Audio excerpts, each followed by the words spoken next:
Eh bien bonjour chers internautes, vous êtes en direct et nous sommes le 28 février. Demain c'est le 1er mars. Qu'est-ce qui se passe le 1er mars le soir? Tiens, je crois qu'il y a une petite fête à Paris et on y sera très nombreux, on va vous y retrouver. Quelle joie! Eh bien, d'abord, les petites annonces, ça m'en ferait presque oublier les petites annonces. Géopolitique profonde, c'est la revue confidentielle, c'est celle de février encore, celle de mars approche. Je pense qu'elle est déjà sous presse. On posera la question d'ailleurs à l'un de nos deux invités qui est toujours bien à la manœuvre pour produire ces revues.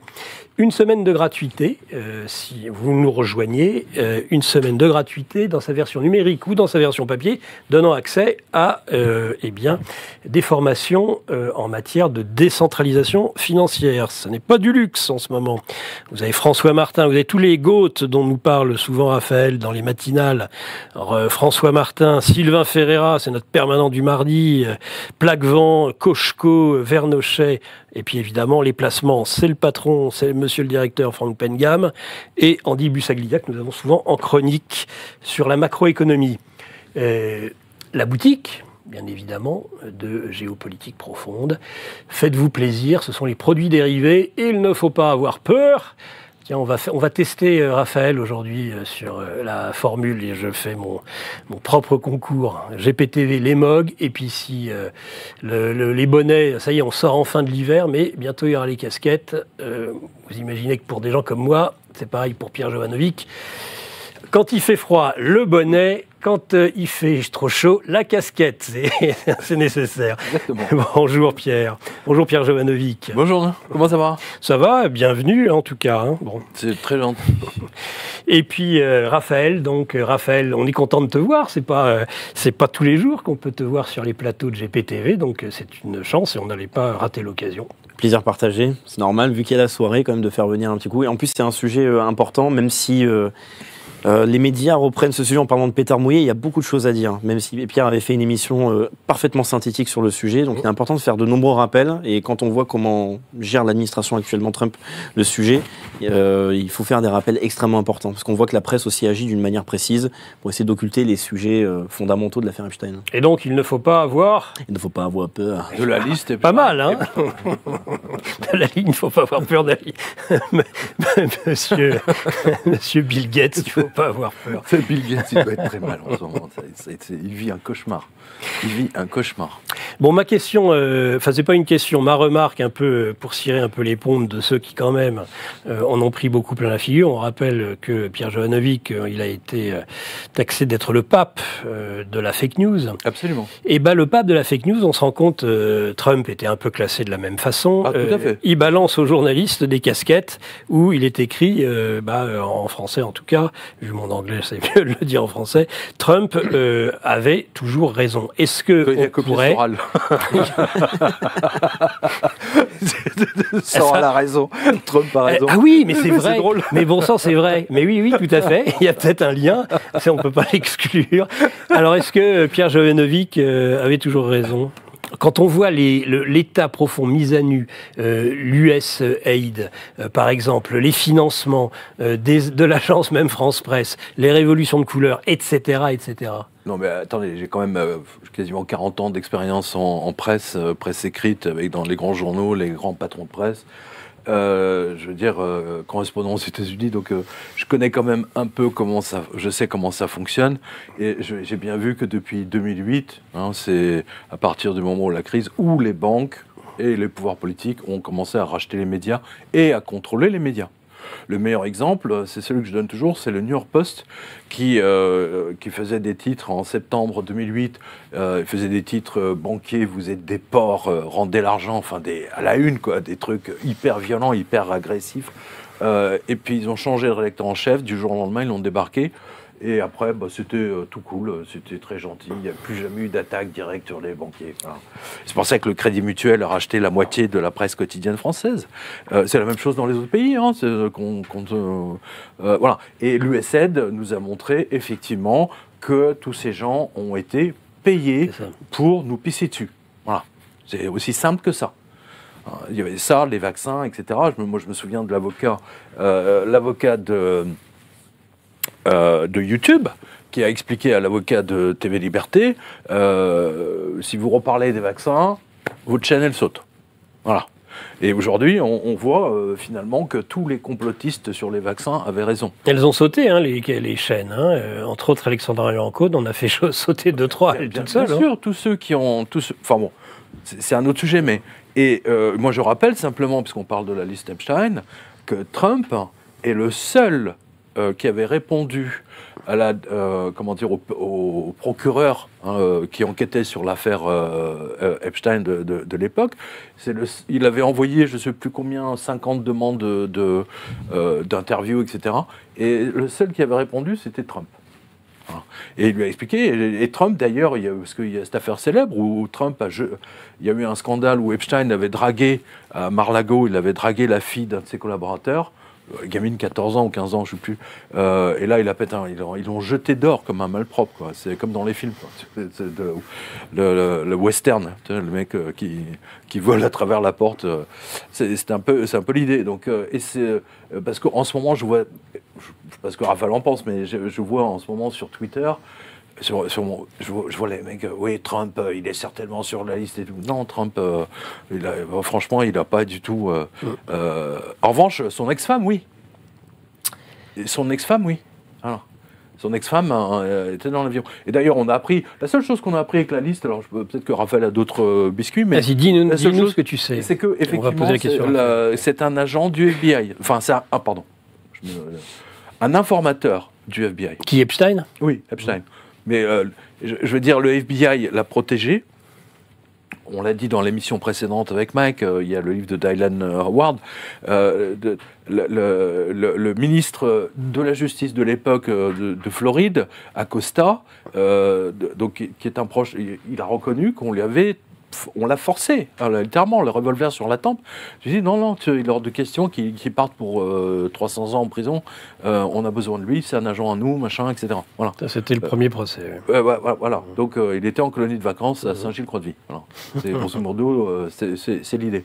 Et donc aujourd'hui, le Mossad fait tout en son pouvoir pour empêcher cette liste de sortir, du moins que tous les noms soient barrés. Mais c'est un agent du FBI ou du Mossad, Epstein ? Les deux. Non, les trois, parce que l'affaire Epstein, d'abord, c'est une coopération Mossad-CIA. Ouais. Mais sur le territoire américain, pour filmer toutes les personnalités, etc., à un moment donné, ils ont eu besoin de mettre le FBI dans la boucle pour le protéger, notamment pour qu'il n'aille pas faire 20 ans 200 ans de prison pour proxénétisme de jeunes filles. Ouais. Donc c'est pas tout ce qu'on a appris hier, c'est pas nouveau. Hein. C'est pas nouveau. Voilà. Mais alors, justement, j'ai vu quelque chose. Alors il y a les brigitologues, il y a les Epsteinologues. Oui, enfin c'est pas tant. Je savais que c'est. Parce qu'il y a Myriam Adelson qui est l'héritière, la veuve d'un monsieur, monsieur qui a fait fortune dans les casinos à Las Vegas, un peu partout, donc une fortune colossale, et c'est elle qui paye, qui finance, entre autres, parce que là, il lui a donné, je ne sais plus, l'équivalent de 150, 160 millions de dollars, pas des zlotys, donc pour financer sa campagne récente. Donc c'est sa donatrice numéro 1. Et donc je pense qu'elle a un pouvoir concret. Je pense d'ailleurs qu'on a des chances de la voir comme ambassadrice à Paris, par exemple, ou à Londres. Parce qu'aux États-Unis, c'est comme ça que ça marche. Ah oui, c'est particulier. Voilà, tiens, je te file 200 millions, si tu gagnes, je vais être ambassadeur à Londres, à Madrid, à Rome. Mais il paraît que la place de Paris n'est pas du tout recherchée. D'ailleurs, à un moment donné, il n'y avait personne à l'époque de Trump, parce que personne ne voulait y aller. Les gens veulent aller à Berlin, à Londres, parce qu'on peut y faire du business, si j'ose dire. À Paris, non, je suis pas d'accord. Ah bon ? Non, je suis pas d'accord. Ils veulent faire du business, mais les femmes, elles veulent être à Rome ou à Paris. Oui. C'est là où ça se passe, la mode, tout ça, les défilés de mode. Pas déconner, quand même. Il y a un minimum syndical à observer. Tu vas pas demander un poste d'ambassadeur à Tirana, en Albanie, quoi. Des ambassadrices pour Paris. C'est ça. Et Rome. C'est ça. Raphaël, on peut parler d'Epstein tout de suite. Sinon, en tant que directeur de publication, on est géopolitique profonde, on est quand même dans un certain l'œil d'un collimateur. Il faut bien admettre que tout ce que nous disons depuis un certain nombre d'années, tout se révèle aujourd'hui, au travers toutes ces révélations justement qui viennent et qui mettent à nu l'État profond américain et son influence en Europe. Alors attends, juste une chose, parce que après j'ai oublié.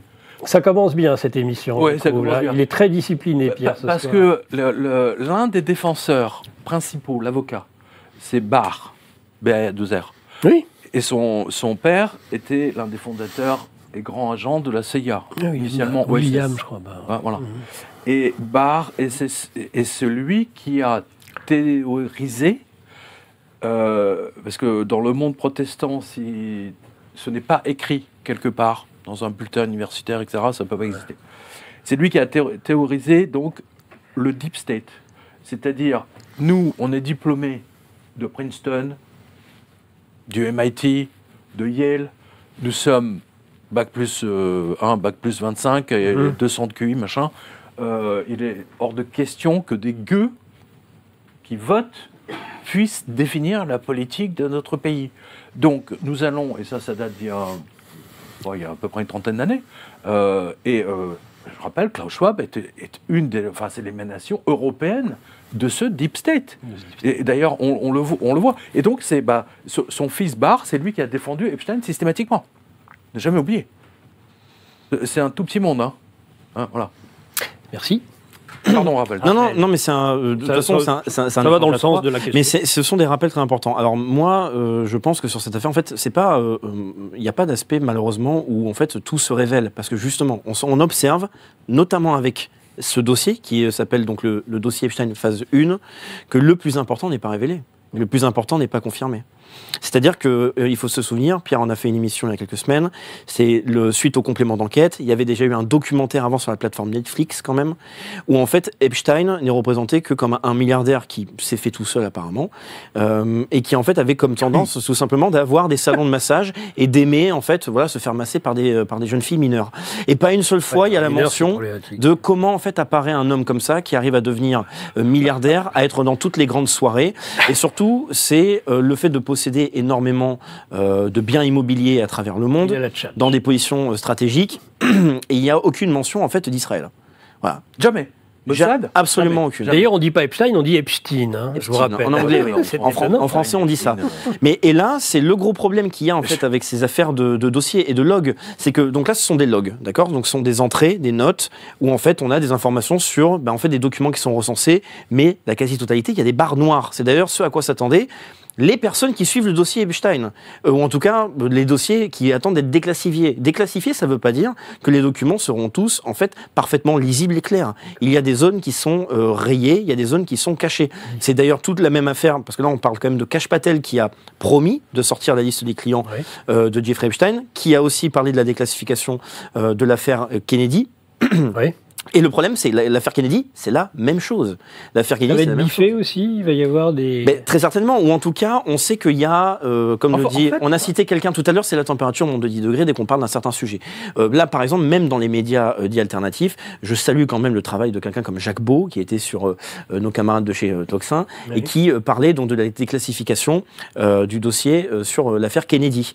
Et même Jacques Beau a dit à Ouliakova, c'est je ne vais pas dire le nom en fait du pays pour pas que votre chaîne soit censurée, mais si les véritables informations que nous avons déjà, ce qui est déjà le cas avec l'affaire Epstein, et il faut saluer le travail de Fait et Documents quand même, qui a réalisé un travail absolument colossal, surtout sur les biographies françaises, d'accord, qu'il faut quand même montrer, où là, dès qu'on est sur le niveau français, on a quand même certaines consonances, une certaine communauté qui est surreprésentée et qui est très liée aussi au niveau binational et en fait à Israël. Et on a Jacques Beau qui a tout simplement dit, si cette affaire sortait véritablement, avec tous les noms, eh bien, les États-Unis, ça ferait une affaire d'une ampleur colossale parce qu'on perdrait une confiance intégrale en un État.